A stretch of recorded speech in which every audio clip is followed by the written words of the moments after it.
Last வீடியோவில் வெண்ணெய் தோசையோட சட்னி எப்படி செய்கிறதுன்னு பார்த்தோம். இந்த வீடியோவில் அதோட சைட் டிஷ்ஷாக வைக்கிற இந்த டிஃப்ரெண்ட்டான தேங்காய் சட்னி எப்படி செய்கிறதுன்னு வாங்க பார்க்கலாம். ஒரு மிக்ஸி ஜாரில் 2 பெரிய பீஸ் தேங்காயை இந்த மாதிரி பொடியாக கட் பண்ணி சேர்த்துக்கலாம்.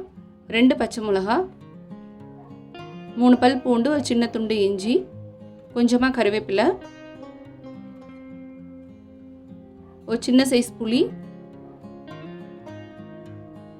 2 ஏலக்காய், ஒரு சின்ன பீஸ் வெல்லம் சேர்த்து 2 டேபிள் ஸ்பூன் பொட்டுக்கடலை சேர்த்துக்கலாம். தேவையான அளவு உப்பு சேர்த்து கொஞ்சமாக தண்ணி சேர்த்து இந்த மாதிரி நல்லா அரைச்சி எடுத்துக்கலாம். இப்போ எப்பவும் போல் கடுகு, உளுந்து, கருவேப்பிலை சேர்த்து தாளித்து எடுத்துக்கோங்க. நம்மளோட சூப்பரான தேங்காய் சட்னி டிஃப்ரெண்ட்டான டேஸ்ட்டில் ரெடி ஆகிடுச்சு. இந்த தேங்காய் சட்னி ரெசிபியை நல்லா ஸ்பைசியான மசாலா தோசை, பருப்பு தோசைக்கெலாம் சாப்பிட்றதுக்கு ரொம்ப டேஸ்டியாக இருக்கும். ட்ரை பண்ணி பாருங்கள்.